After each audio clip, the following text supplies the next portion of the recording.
Okay, maybe you can hear me now. All right. I got the timing finally correct. Hello, everybody. Welcome to UACNJ. Lonny has up for us here the Welcome to UACNJ title screen. There's some reminders here we'd like to point out. Social distance is, this is a somewhat older one, so we still, maybe appreciate that. Face coverings are still optional. Please follow the guidance of our volunteers. Look up and enjoy what you can see tonight, and hopefully we'll be able to see something, but maybe not tonight, unfortunately. The clouds are not agreeing with us. Please notice here and inside, I'm not on the camera that we have right here. Sorry, Chris. Please notice the donation jugs. We are a volunteer organization, so please, if you can find it, what we're doing tonight useful, and in your hearts you feel like you can, please consider giving us a donation. Visit our sales desk inside. We do have a small museum set up also inside.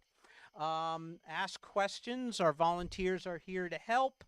Avoid using bright flashlights. So here's the rule. Headlights, please do use them. We don't want any car and people interactions this evening. Flashlights, please use them as sparingly as possible. If you are obviously looking for something or there's a safety issue, please do use your flashlights. Otherwise, please allow your eyes to adjust to the darkness and consider other people's eye adjustments to the darkness, and avoid using flashlights if it's not a safety or if you're not driving.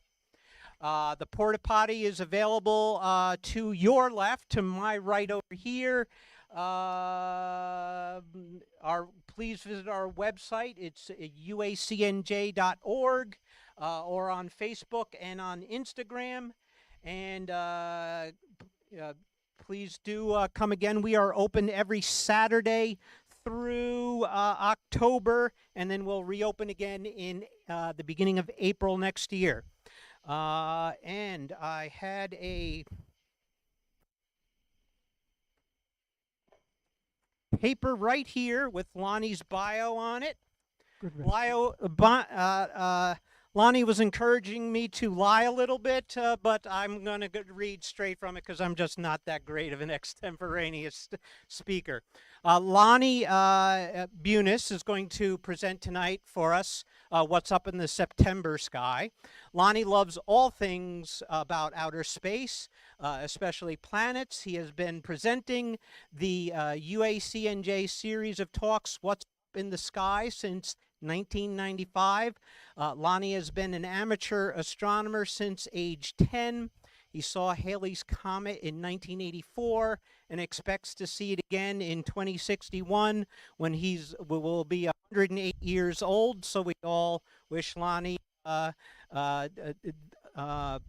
that he does get to see that.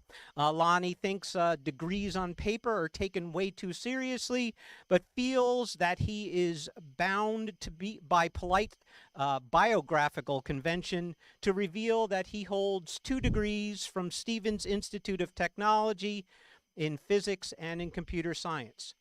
Lonny's specialties are space art, space animation, and virtual reality objects. His website is astronomyinmotion.com.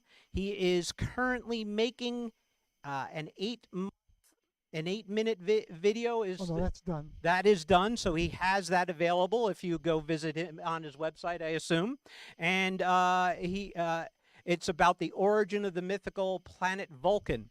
The smartest thing he ever did was marry his narrator, Jan Buinis. And without further ado, everyone, please welcome Lonny. Thank you. Well, thanks everybody. Thanks especially to Paul and Jeff and Chris and all of the people who help make this possible, all the amateur astronomers here at UACNJ. Before we start, can you all hear me clearly? Very good. All right, just let me know if you can't. We're here to find out what's up in the September sky. And right now, if you look up, you might have seen the moon. It is visible through the trees, but very little else.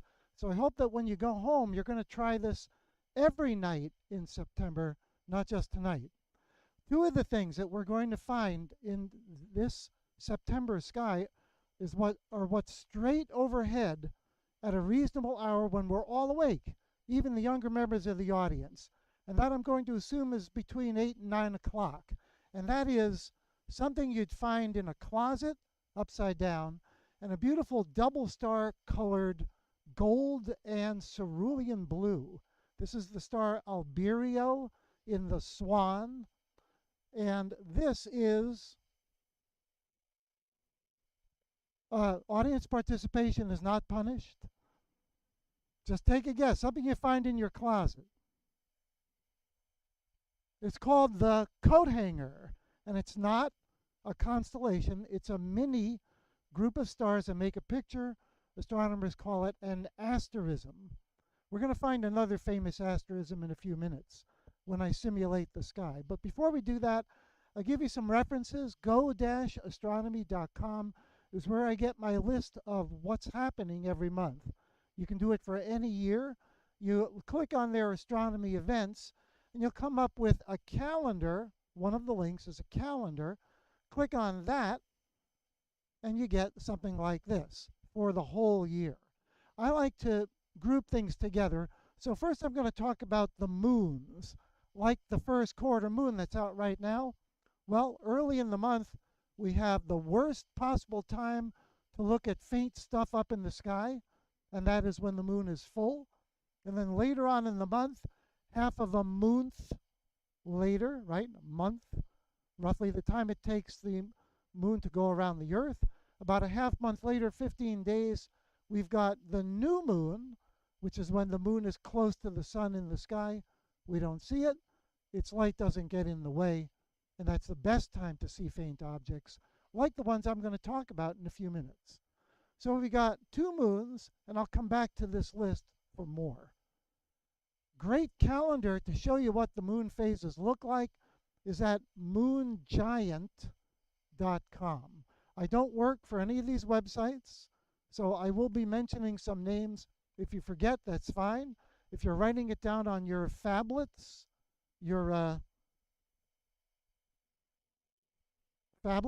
phones, anybody got pencil and paper? I don't see a single person. Does anybody remember what pencil and paper is?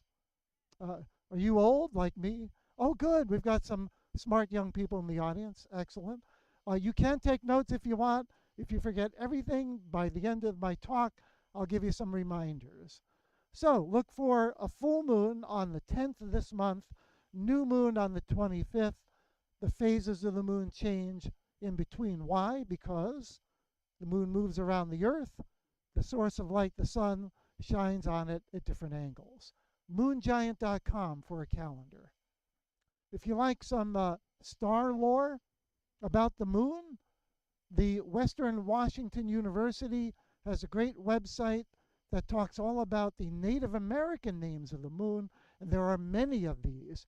I've chosen just one tribe in the northeastern part of the United States, the Abenaki, called this month's moon the Scamonkus moon, which translated is the corn maker moon. But you all might know it by something more popular for this time of year when we harvest the crops. And that is the big, bright harvest moon, which looks enormous in the sky. It's 50 times bigger than... Is that true? Is it bigger and brighter? Not really. Sometimes the moon is closer to the Earth. Sometimes it's further away, but just a little bit, a few percent. because the moon doesn't go around the Earth in a circle, it's a slightly squashed circle. So when the moon is full and close to the Earth at the same time, that's called a supermoon. We had those, I talked about those in previous months. We don't have one right now. And the moon doesn't look this big to the naked eye. So you can call me on it. If I start making up stories, you can challenge me. We encourage audience participation. So we've got two moons. We've got the September equinox, big event. What's equinox? Equa, equal, nox, nighttime. Equal night, equal day. It's when the days and nights this time of year are equal in length. And let's find out why. We can simulate the sky, as I'm going to do in a few minutes, the night sky, with a program called Stellarium. And this is what that program looks like. You can get your own custom landscapes to put in. We have a person here, James DePietro, who actually got us this landscape, this building right here that you're looking at. And we're facing west to see the sun crossing the equator. If we draw the Earth's equator out into space, it would be a line at an angle to the path that the sun follows. And why is that? Because as the Earth goes around the sun, it doesn't do it tipped straight up and down, it's at an angle. And that's why we see the sun's path crossing the equator, as it does twice a year, the vernal equinox in spring. The autumnal equinox is the September equinox. Equal days and nights all over the Earth. So I'm going to have a review later. I want to see you taking notes. Some people are asleep. That's okay. The other big event, the end of the month, Jupiter, the planet, is at opposition. That means Earth, Sun, Earth, and Jupiter are all in a line. Jupiter is at its closest distance to Earth. And that's still pretty far away. Speaking of Jupiter, in the news, a Jupiter-like gas giant planet was discovered. For the first time, they've measured carbon dioxide in the atmosphere. This is very exciting. This means if we can do this for smaller planets, which we will be able to do with the new space telescopes that are going up, with the James Webb that's already up there, if we can detect CO2, we might be able to find Earth-like planets that are capable of supporting life. This one is going around its star in only a little over 3 days, very close to the star. And it's very undense, it's very puffy, a super puff. Speaking of Jupiter, also, if you were to look out right behind you on a clear night, not tonight, you've probably noticed a very bright star-like object that doesn't twinkle.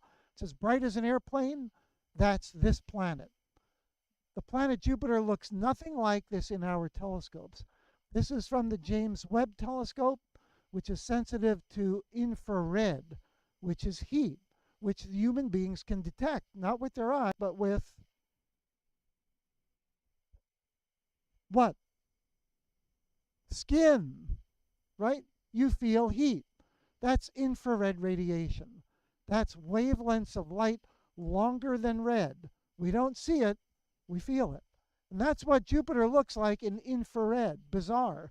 The great red spot, the storm, is not dark. In infrared, it's bright because it's warm, warmer than the other clouds. We have auroras on Jupiter, just like on Earth, the northern lights, the southern lights. And we can even, in this picture, we can even see the faint dirt rings of Jupiter.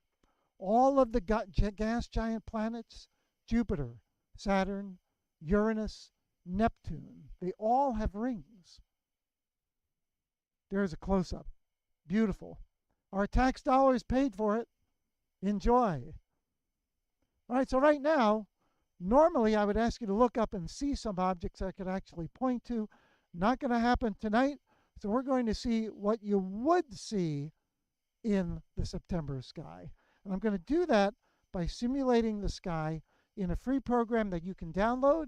You can use it as a free app. You can use it on the internet for free. It's called Stellarium.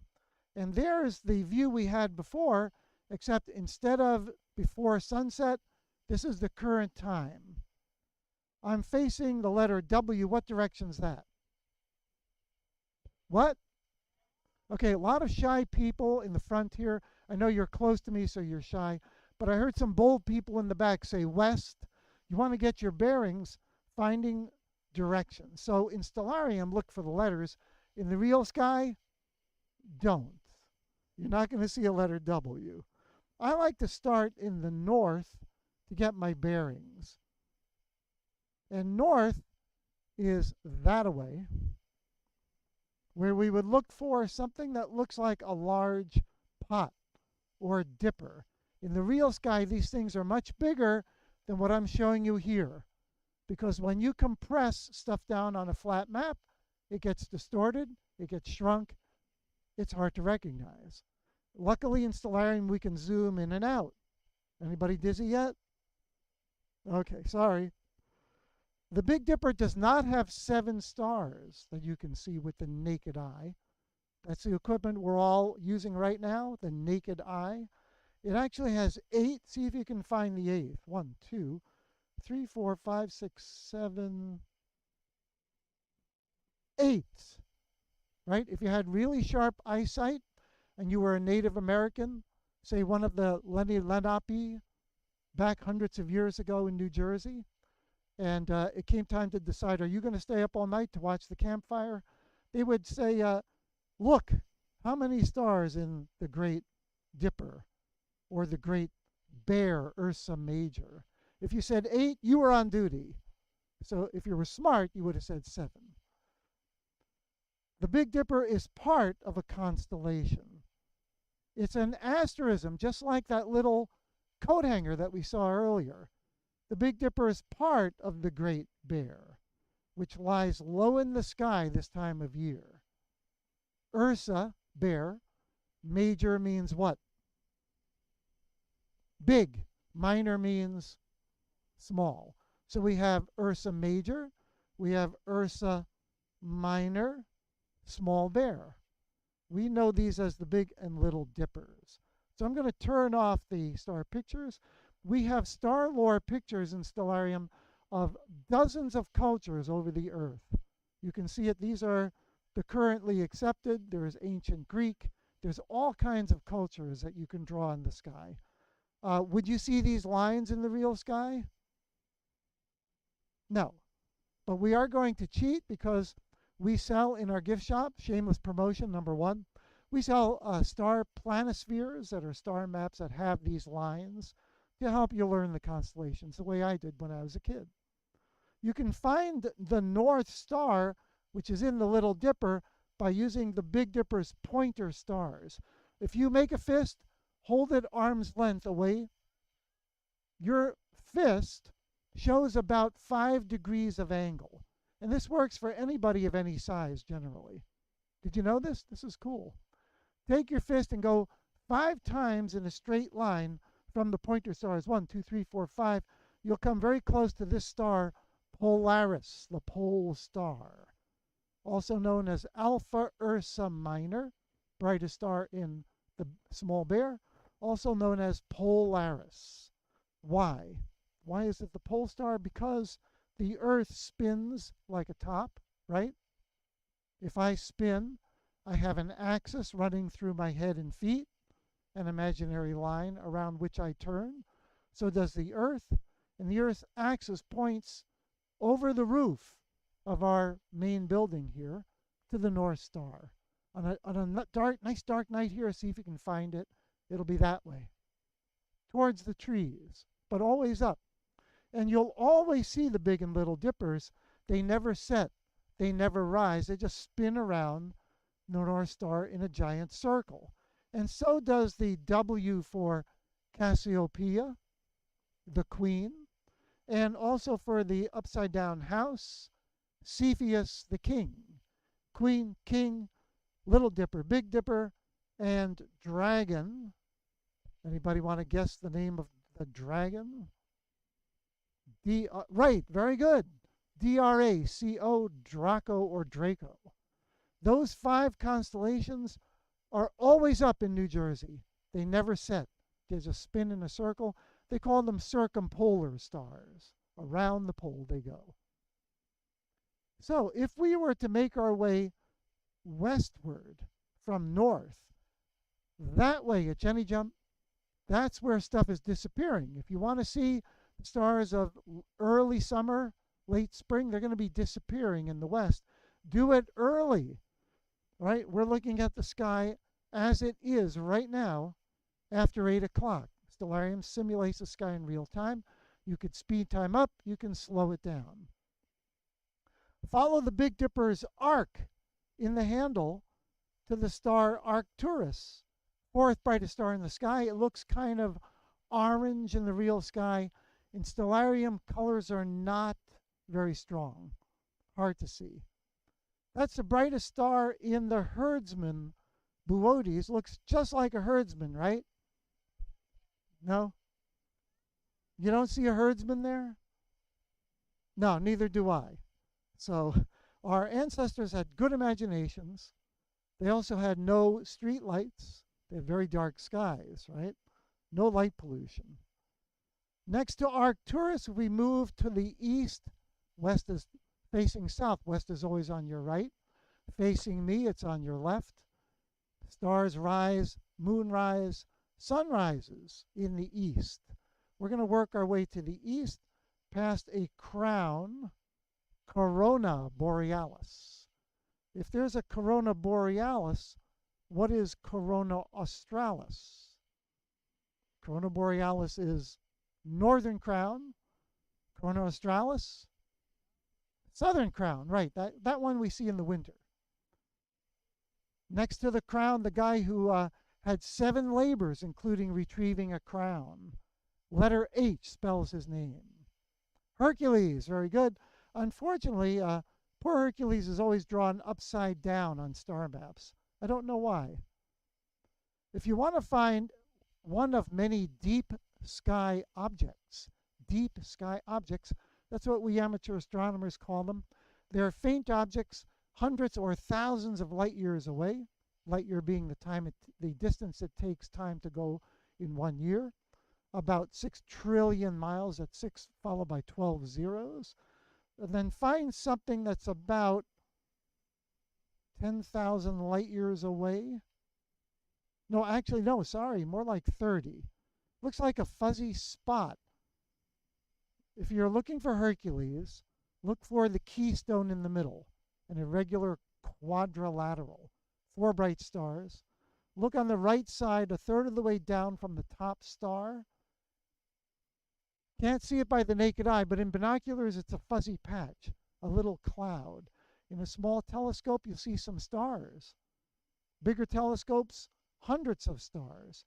In the Hubble Space Telescope, 500,000 stars. This is a cluster of stars in the shape of a globe. So what would a scientist call it? Let me think. A cluster of stars, shape of a globe. Any wild guesses? Oh, who said globular cluster? That's exactly right. You win. You win the ability to go home after I talk. Yeah, my wife complains I like to blather. That's a scientific term, blather. Now, why is M13, the globular cluster, drifting out of my field of view? Well, if you have a telescope that's stationary and you're pointing it at something, it's going to drift out because what's moving? The Earth, right. The Earth makes it look like the sky moves.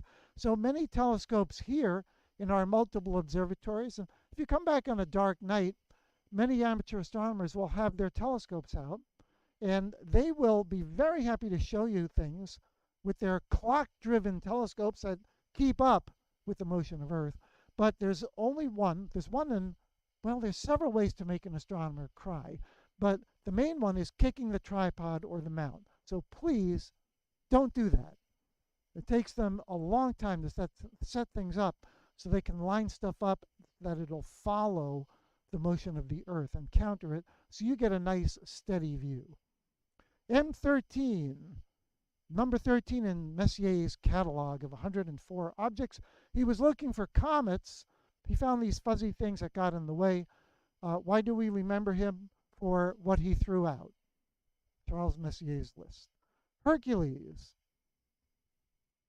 Down below Hercules, there is, going right along the equator and the ecliptic, a person carrying serpents. Ophiuchus the serpent carrier. Now, 3,000 years ago, or about 3,000 to 5,000 years ago, when astrology got started, people noticed that there were 12 constellations that the planets moved through, that the sun moved through, that the moon moved through. And these became important to help find those objects that moved. The planetides, the wanderers, from which we get planets. Right? And those became the signs of the zodiac. But because the Earth wobbles as it spins, it also wobbles like a top because it's being pulled on by the sun, the moon, and Jupiter mostly. It wobbles very slowly, about 25,000 years once around. So in a few thousand years, things are out of alignment, and now the planets move through part of Ophiuchus. And so there are really 13 signs of the zodiac. Not all astrologers take that into account. We can find low in the sky below that the moon, which is in first quarter phase. Why don't we call this a half moon? First quarter. Why is it a quarter lit up? Think about that. Well, I see half of the part facing us, but what about the side of the moon facing away? Yeah, there's more in the moon. There's 4 quarters. There's 2 on this side, 2 on the other we don't see. So part of it's lit up. That's why it's called a quarter moon. So every side of the moon gets dark. There's no one dark side of the moon as the moon goes around the Earth. I'm zooming out. The moon is right close to Scorpius, the scorpion with its stinger and tail, right next to the centaur with a bow and arrow. Looks just like a centaur with a bow and arrow, right? Yeah, if you have a good imagination. Yeah, I and thousands of other amateur astronomers have called this for many years. Do you see why? The teapot. Teapot. Spout, lid, handle. Above and to the right of the spout, right there, the center of the Milky Way has a supermassive black hole that we can see eating up other star systems, dust and gas. Incredible. See it? Right there. See it? Can you see a black hole? No. It's black. It's absorbing all of the light. Everything that encounters a black hole never comes out. Well, actually, that's not entirely true. Stephen Hawking showed that black holes leak radiation, and over time they evaporate, but it takes a long, long time for that to happen. That's where the black hole in the middle of our galaxy is located. But if you want to see something where stars are forming, you don't need a telescope. You don't need binoculars. Just come here to Jenny Jump, look above the spout of the teapot for a little piece of the Milky Way detached. This is a gas cloud. The scientific name is nebula. And it's famous. It's called the lagoon because it kind of looks like a river of dark dust running down the middle, hiding the light of the hydrogen gas, forming stars and planets eventually. Isn't that cool? You can see a star birthplace with your naked eye. Amazing. I know because I saw it one year. I was looking that way, and I saw this little fuzzy patch, and I wondered, what is that? Got out my binoculars, found the Lagoon Nebula. Ask astronomers here to show it to you. Ask them to show you the Triffid Nebula. Triffid. Why is it called Trifid? 1, 2, 3 lobes separated by dust lanes. Now, this one's colored red from hydrogen gas too, but where's this blue light coming from? That's reflected light from blue stars, hot young stars that burn through their nuclear fuel in a fraction of the time the sun does. The sun has been around 5 billion years. We expect it to be another 5 billion before it runs out of fuel. The stars that are glowing blue here last a fraction of that time, only a few 100 million years or less. And that's nothing in a star's lifetime. Beautiful, look, Triffid Nebula. Gas clouds are called nebulas or nebulae. You can find a lot of them in this part of the sky. Also, you'll find my sign in the trees. I think it looks like a bikini bottom or a bikini top in the summer. It's called Capricornus. What's Capricorn? Sea goat. Half goat, half fish. Anybody ever see these when you go to the Jersey Shore? Anyone? No? After a few beers? No? No. Okay, yeah, Capricornus, my ancestors had a really good imagination. That's where the sun is supposed to be when I was born in December. Actually, it's over here. Because remember, I told you the Earth wobbles. That's called precession. Things are out by an entire sign now. The sun was actually in Sagittarius when I was born, not Capricornus. Whoops. So if you can find these signs of the zodiac, you can find this red line. Just go out, look for the red line, right? No, I do lie a lot. Yeah, in Stellarium, I can turn these lines on and off like this. So you've got markings, you've got all kinds of things you can do, science experiments. There's a more realistic sky. Once in a while, you'll see something moving by very quickly like an airplane. If I look up high enough, I might find one. In fact, let's look in the middle of these three bright stars that form a triangle. 1, 2, 3. Altair, Vega, both stars were in science fiction movies. Forbidden Planet for Altair, Contact for Vega, and poor Deneb was not in any science fiction movie. Oh, look straight up. Vega is visible. Look straight up. That's one of the brightest stars in the sky. It's only 16.7 light years away. Well, I stand corrected. Let's see. 25 light years away. Very close to us. Took only 25 years for light to get to us from there. This one is 1,400 light years away.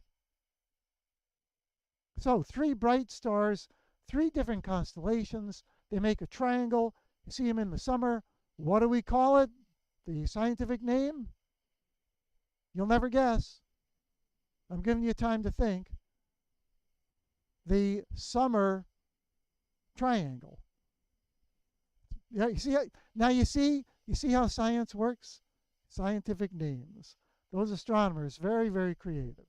In the middle of the summer triangle is Sagitta the arrowhead, shot by Sagittarius, right? Sagittarius, the arrow shooter. And if you look above Sagitta, there's that little thing in the closet we saw earlier. If you've got darker skies, I can make the sky darker in Stellarium. Let's see. I'm going to make the faintest stars we can see even fainter. So we're going to see more stars, and that's what we see in binoculars or a telescope. The coat hanger now looks a lot more like a coat hanger. Fun little asterism to find. And now there are so many stars it's confusing without the lines. I've exaggerated the brightness of the Milky Way as well to make it easier to find. All the dark stuff, dust. The Milky Way, our galaxy, like other galaxies, is made of several key ingredients: stars, dust, gas, and one more that we can't see. Anybody know? Very good. Who said that? Excellent. Congratulations. You win a pound of dark matter. Okay. Yeah, dark matter. We're about 5% of the universe is what we're made of. Matter that radiates energy, photons, light of different energies, like heat, like X-rays, like ultraviolet, like visible light. but most of the matter of the universe is invisible to us, dark matter. So a large part of the galaxy's mass, dark matter. We can't see that. What we're looking at is the visible light. We can wrap things up with this part of my talk by looking over. We've been moving gradually over up, and now we're going to move to the east to see the stars that I'll be talking more about. And you guessed it, what's up in the October sky? Very good. Yep, come on back. I'll be talking about this great square of stars called the Great Square. Yes, very good. You're getting the science. Excellent. The Great Square is the upside-down flying horse, Pegasus.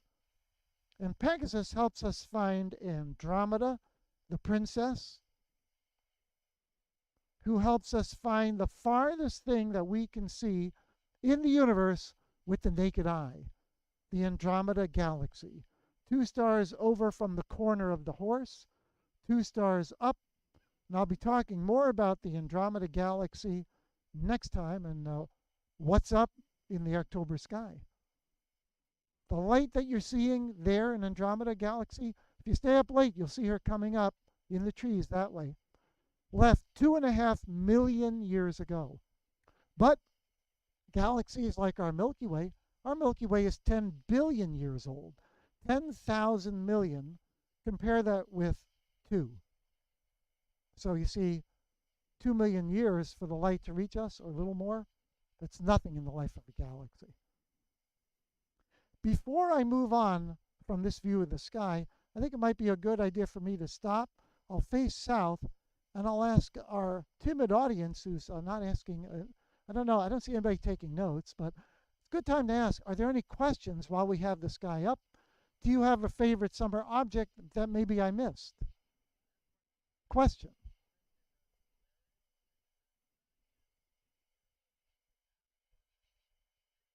Yes. Yes, Stellarium is a free app as well as being a free download from stellarium.org. And it's also free if you don't want to download anything or even put it on your phone. You go to their website, stellarium-web.org. You can run it off their supercomputers.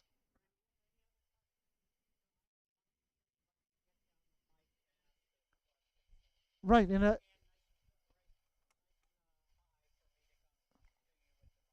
Right. Thank you. Paul's going to pass out the microphone in a few minutes when we finish up. We will be taking questions, a whole set of questions. So a quick review. You want to orient yourself to north.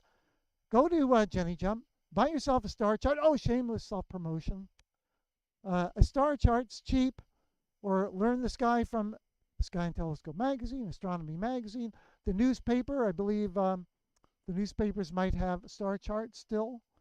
Go to your local museum's gift shop, planetarium gift shop, the gift shop here at Jenny Jump, another shameless promotion. And find out where north is by finding the Big Dipper, point to the Little Dipper, beyond to the house Cepheus the King, Cassiopeia Queen, dragon in between. Move to the west to see the stars disappearing. Arc to Arcturus, bright orange star. Past Arcturus to the Crown and Hercules with M13, the globular cluster. The summer triangle lies to the left with the little asterism in between, the coat hanger. Down low, this is your time of year to see the scorpion in the teapot. July, August, September, October, they'll be disappearing. Because from New Jersey, they're so low in the sky, they don't spend much time up. And finally, over in the east, we'll be talking about Pegasus and the stars of early autumn in What's Up in October. Let's go back and wrap things up with some history. I like to go to onthisday.com. Easy to remember. This was the first time, September 18th in 1977. Yes, I know some of you weren't born then, almost none of you. I was born before even that. So I remember the first time that there was a photograph of the Earth and Moon taken together by the Voyager 1 space probe, which is still out there sending signals back at the edge of the solar system. This September 1st, which passed already, this was the birth date of Edgar Rice Burroughs, a science fiction writer. And I've got some references for you. If you forget anything else today, try to remember, repeat after me, UACNIDGE. UACNIDGE.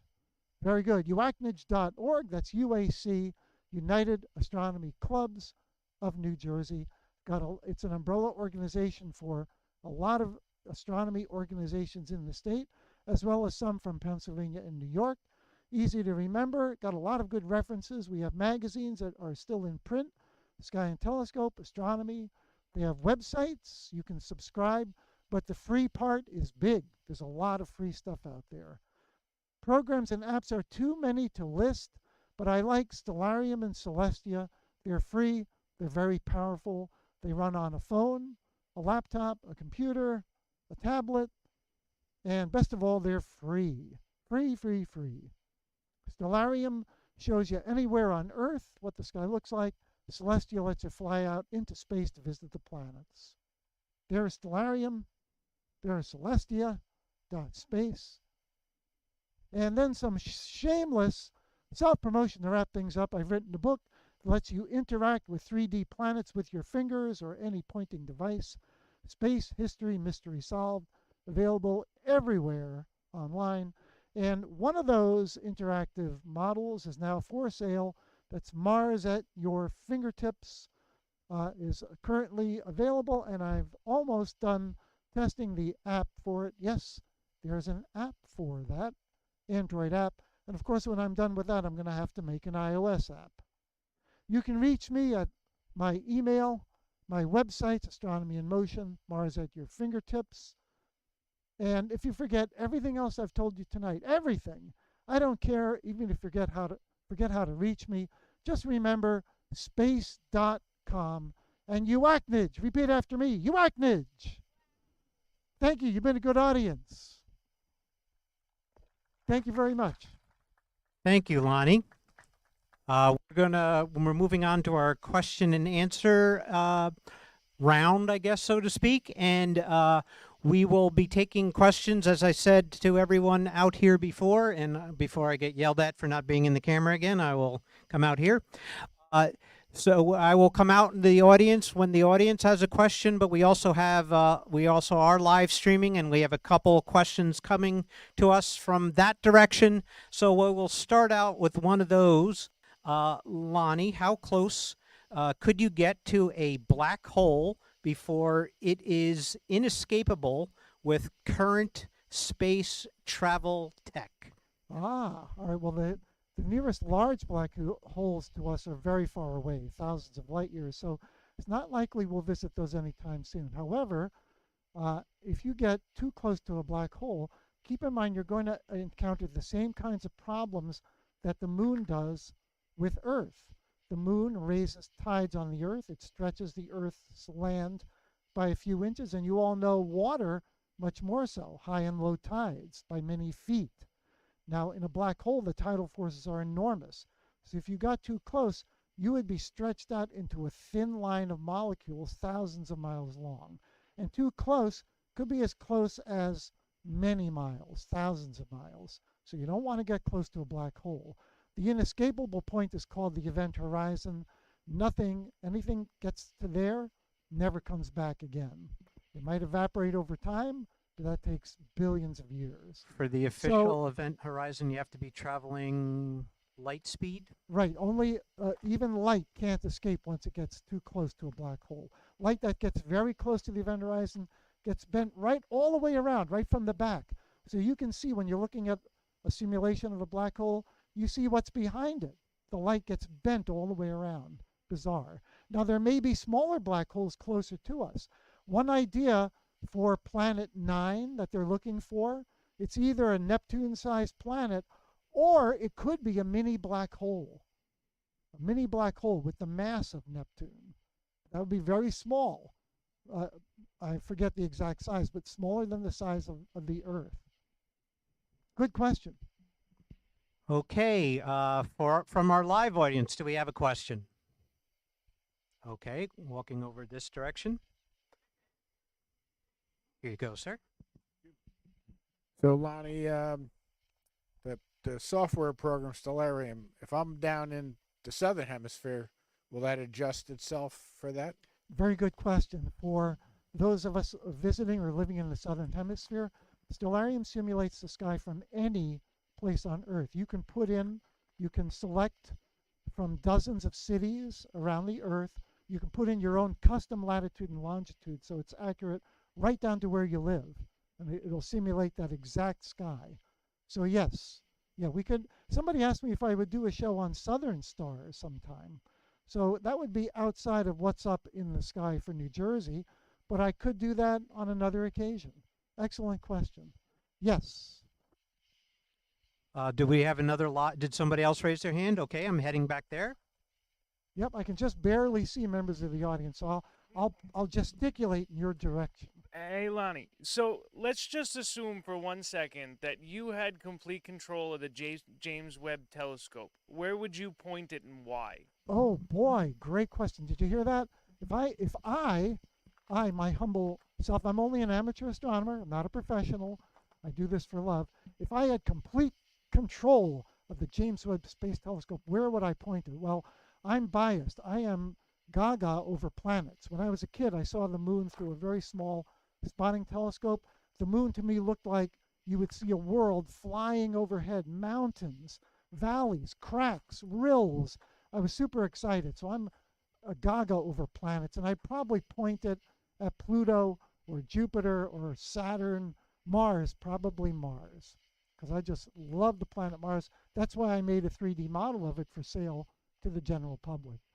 But you know what? That's a very poor use of the JWST for short. The best thing to do is point it to the farthest things in the universe because it's equipped to see them much better than even the Hubble Space Telescope. But that's a great question.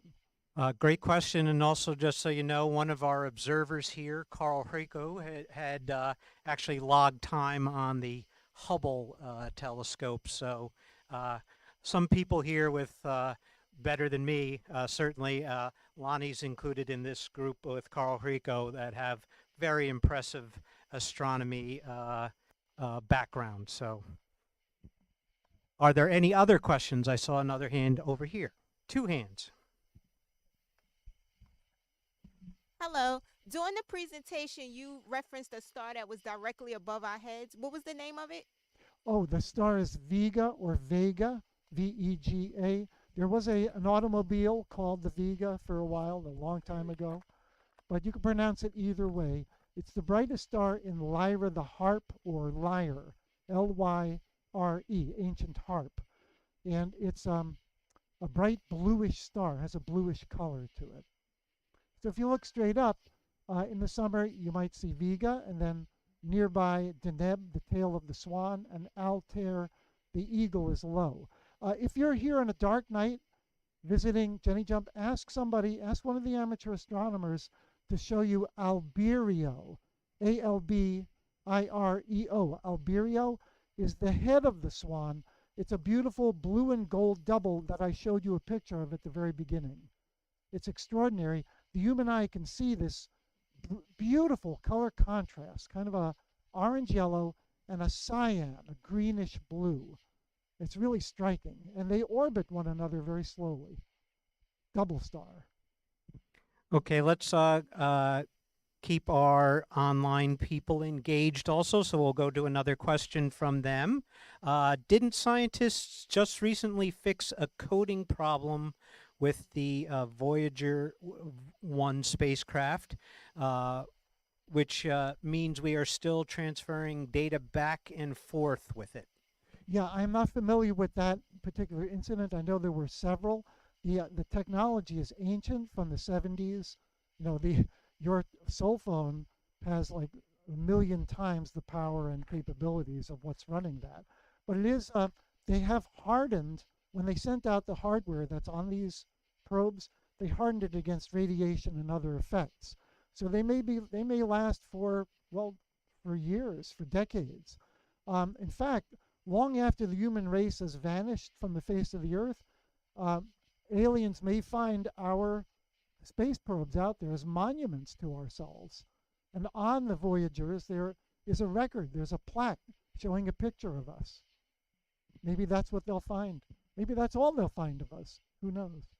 I think I remember reading something about it switching computers from the backup telemetry data, which it was supposed to be running, back to a faulty computer from wear and tear, that the original main computer became faulty, and it somehow switched itself back to the main, and they had to reprogram it to, remotely, obviously, to switch back to the backup. That happened to a robot craft on Mars as well. They were trying to reset it. They had some luck, and then it failed again. This stuff happens. Millions of miles away from home, you can't just send out a repair person. Does anyone else in our live audience have another question? And raise your hand and wave it around, because we are competing with the darkness. I see a hand up. You do see a hand up? I don't see it. Way back. Way in the back. Okay. As I get closer, wave at me more energetically, because I'm not seeing you yet. Right here. Oh, I'm sorry. You mentioned the twin stars. I was wondering, can like a solar system form around twin stars, or no? I have no clue. I'm sorry. I didn't quite catch that. A solar Can system. What? can like planets kind of form around twin stars? Because I didn't. Oh, they around wouldn't twin. allow it. Yeah, twin stars. That was, for years, astronomers kept writing in books. I remember reading this in books for the lay people like us, that it's impossible, it would be too unstable to have a planet orbit a double star because of gravitational interactions from both stars would throw it out. But that is not considered necessarily true anymore.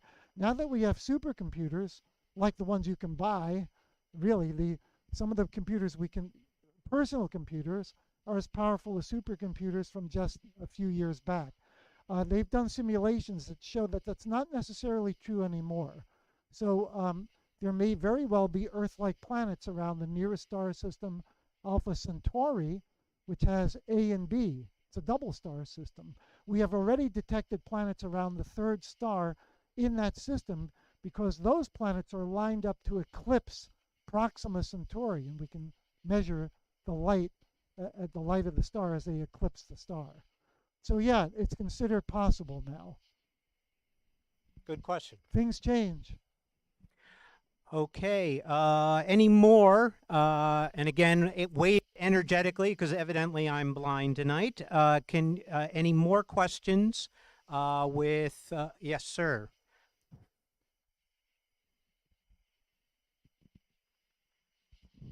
Can you talk a little bit about the Pleiadian star group?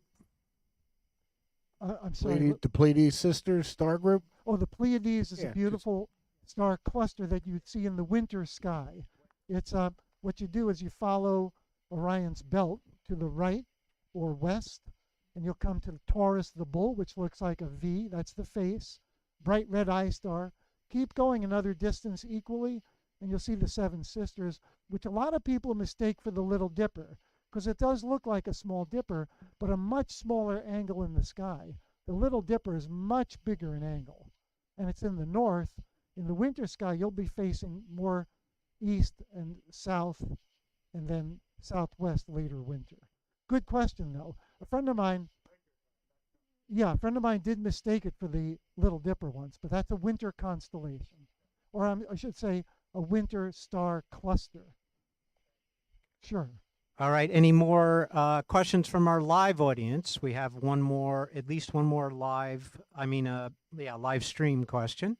I don't see any hands right now. I have a question for the audience. Oh, good. Anybody getting bitten by mosquitoes tonight? Yeah. No, excellent. Question. Oh, we have a question, Paul. You were getting bitten by mosquitoes. You were answering in the affirmative. I'm so sorry. Oh, you do have a question. Okay. All right. Gotcha. Okay. Okay. Hold on. I don't know if it's true or not, but would a binary star system put out a ton of radiation because of the two stars in the system?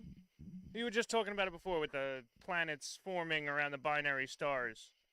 A two-star Well, system? yeah, the question was if the radiation from a double star system would be lethal to life. And that would be true of any star if a planet is too close. You have to have the optimal distance.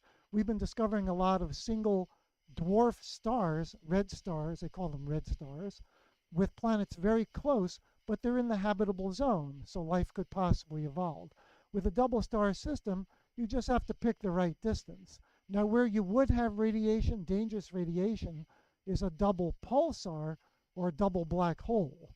You wouldn't want to get close to that.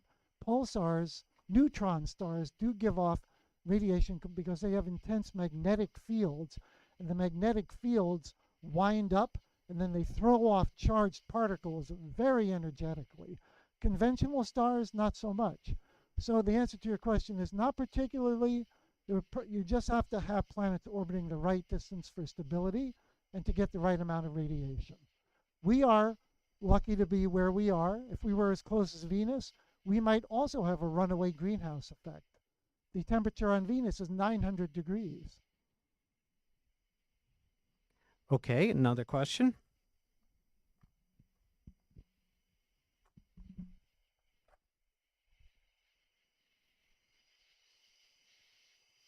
So, if the end of the world will happen, if you know what, never mind. You sure? The Go ahead. Go ahead. what was that? Something about the end of the world? There's You want me to what? go to another question first and you reformulate your question? I'll hand it back to you. All right, what do you think about it?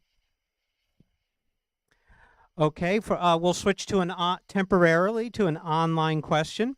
Will a planisphere bought at UACNJ work if they take it elsewhere, like Texas? Oh, yeah. Now, these planispheres are designed for a particular latitude. So we're at about 43, 41, somewhere in the 40s, north latitude. And that's generally pretty good for a wide range. So we have to ask, what's the latitude of the place you're going to in Texas? Is Texas significantly further south from New Jersey's latitude? Now, I do have planispheres that I own for 30 degrees, and you can buy them for 20, for 10. So you've got to be careful. Look up the latitude. You can go to Google Earth or Google Maps, find the latitude of the city in Texas, and then you can buy a planisphere with the closest latitude. Right? Now, something like Stellarium, a computer program, isn't limited by paper or printing. It can show any latitude. Good question. Okay, we have a live audience remote question. Did you want to give your question a shot again? Okay, if you do, let me know. Okay, and the live question is, I'm unaware of it, but Lonny, did you hear anything about a coronal mass ejection or some sort of significant activity on the sun very recently? Yeah, the sun's in a fairly active period. I did hear about that, but not in detail. So there's always the possibility of another happening that could interfere with our radio and telecommunications. There was a particularly massive one that knocked out all telegraph communication in the early part of the 20th century. If something like that were to happen again, we could lose our power grid. So it would be wise of us to strengthen that grid, but are we doing it?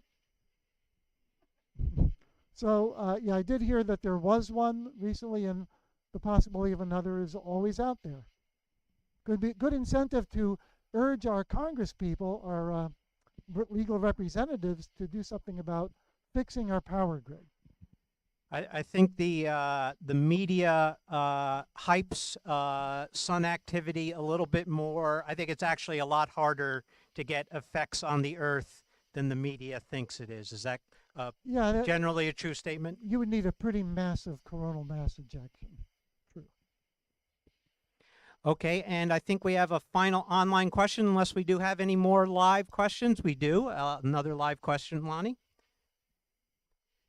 And let me, right here. You talked about 2 zodiac constellations that you can see. Can you talk a little bit about the other 10, if they're visible from the Jersey sky, and if they are, what time of year you can see those? Maybe we could simulate that for you. Someone's asking about the other zodiac signs. And yeah, there are 10 others that I might not have mentioned. So let's trace them. For this time of the year, they lie fairly low in the sky. But let's say we could jump ahead. Oh, we could jump ahead. Because I could go to October, and notice the difference looking at the same time, the current time. Watch what happens in 1 month. The moon moved, so it's now in Sagittarius, but the constellations jumped to the right by 30 degrees. That's why we do astronomy talks every month, because the sky is changing as the Earth goes around the sun. We're looking in different directions. Like if you think of the main constellations for each season, Orion in the winter, in the spring, the lion. The spring comes in like a lion. In summer, the scorpion and the teapot. And in fall, the horse, the flying horse, Pegasus. So if I were to look later and later, past Capricorn, the goat, we've got Pisces, the fishes, and Aquarius, the water carrier. All right, if you don't see them that way, you know, I can always draw pictures, but I really think I like to leave it to my imagination. Jupiter, oh, I did leave out Jupiter and Saturn. Ah, terrible. That bright thing that you see that looks like a planet, I'm sorry, that looks like an airplane. It takes a lot of zooming in, a lot of power to see Jupiter as a disk. But you will see its bright moons, the 4 moons discovered by Galileo 400 years ago. In a small telescope, you can see some bands. In a large telescope, you might see the great red spot, giant storm several times the size of the Earth, and the bright moons of Jupiter. I am really interested in this one, Europa, because it may be the best possibility we have of finding not only life in the solar system aside from that on Earth, but advanced life, not just microbes, maybe plants or animal life. Because Europa, although covered with a thin layer of ice, several miles thick, has a liquid ocean, possibly 60 miles thick or more. And it's warm in there, and there's organic matter. So it might be similar to the suboceanic, the mid-oceanic ridges that we find on Earth, where there is life that lives without oxygen from the air, with nutrients that come up from those oceanic vents. It's amazing. Is there life like that? We don't know. We'll be sending a space probe there in the mid-2020s, and perhaps we'll find out soon, within our lifetimes. Europa is visible as the brightest of the 4 moons of Jupiter, the big ones, even though it's the smallest. Why would the smallest moon be the brightest? Ice. Ice is very reflective. So that's Jupiter. Don't forget to look for Saturn nearby. Jupiter has a bright whitish color. Saturn a more leaden yellow-white color. And of course, if you use a telescope, even a small one, you can see what Galileo saw, the rings. They are open now. Every 29 years, Saturn moves around the sun. Half of that, 14 and a half years, the rings disappear because they're only about 30 feet thick. You can see several of the moons of Saturn even in a small telescope. And if you do that, if you look here, we like to project images on the side of one of the observatories, a new way to look at things so all of you can look at once without waiting in line. But it is fun to look through a telescope, so I do urge you to come on back, and we'll talk more about other signs of the zodiac and what's up in the October sky, and you guessed it, in October, yay. Thank you. All right, everybody. One more round of applause for Lonny, please. And a couple reminders. Certainly, if you do have more questions, Lonnie's going to hang out for a little bit. You can certainly come up and ask. But some reminders. Remember headlights when you're using the cars. Some people will say at star parties you're supposed to drive around with your, what's that called? With your parking lights. Thank you very much. Your parking lights on. But instead, no, we would like you to use your headlights here. We have so many members of the public and enough little people around that it's safety is very much more a priority than not using white lights. That being said, please try to minimize the use of flashlights and other things as much as possible. Unless you have, some sort of safety issue going on, then please certainly use your discretion there. We do have the porta potty for your convenience. And finally, if you can in any way, shape, or form, donate. We are a volunteer organization, and we would certainly appreciate your generosity. Also, I just did want to mention, Lonny did mention his involvement in planetary art and space art and stuff like that.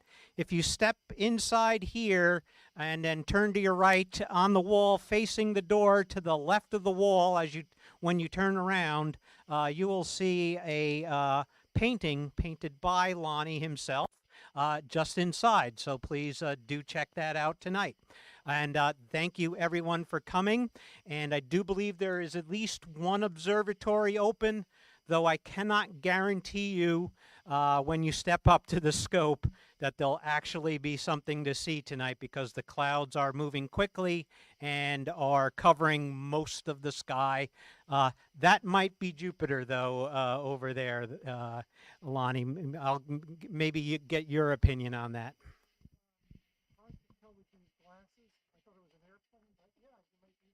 It could be an airplane. That is the general direction that Jupiter's in. You'll have to ask the people at the telescopes. Thank you, everyone. Thanks for coming.